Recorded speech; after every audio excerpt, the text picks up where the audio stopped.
Très bien, comme vous le savez tous, Claude a récemment sorti Claude Sonnet 4.5. Il l'a lancé le 29 septembre 2025 et c'est aujourd'hui le modèle le plus avancé d'Anthropic avec de grandes améliorations en programmation, utilisation d'ordinateurs, raisonnement et mathématiques. Il est disponible dès aujourd'hui au même prix que la version précédente en termes de tokens.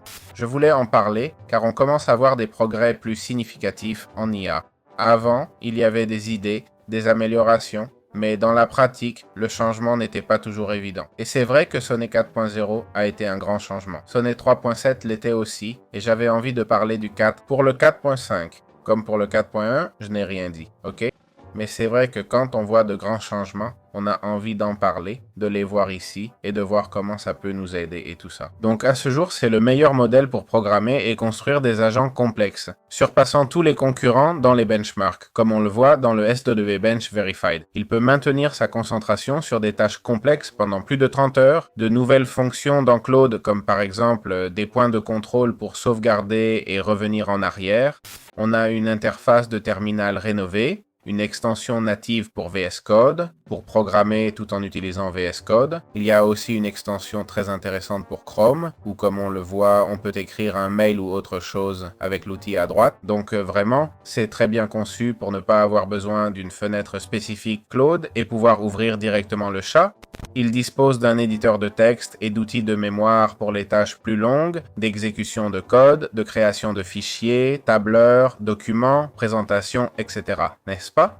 Côté performance, c'est le leader des benchmarks, comme on l'a dit et comme on peut le voir ici, non?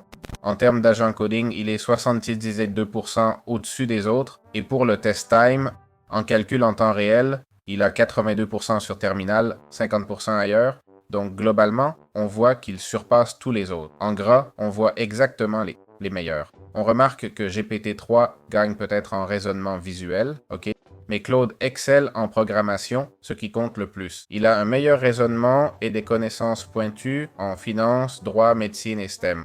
Regarde, ici on nous montre un peu de finance, de droit, donc c'est très intéressant, hein, tout ça, médecine et STEM. C'est très intéressant à considérer car, par exemple, si on veut automatiser l'IA pour le droit ou la finance, on préférera peut-être utiliser Claude, non? Ça dépend de la complexité du sujet. Bref, en résumé, Claude Sonnet 4.5 représente une avancée majeure en termes de capacité technique, de sécurité et d'outils pour les développeurs, à mon avis. Il combine puissance en programmation, raisonnement avancé et meilleur alignement, offrant une infrastructure pro pour les agents et l'automatisation fiable de tâches complexes.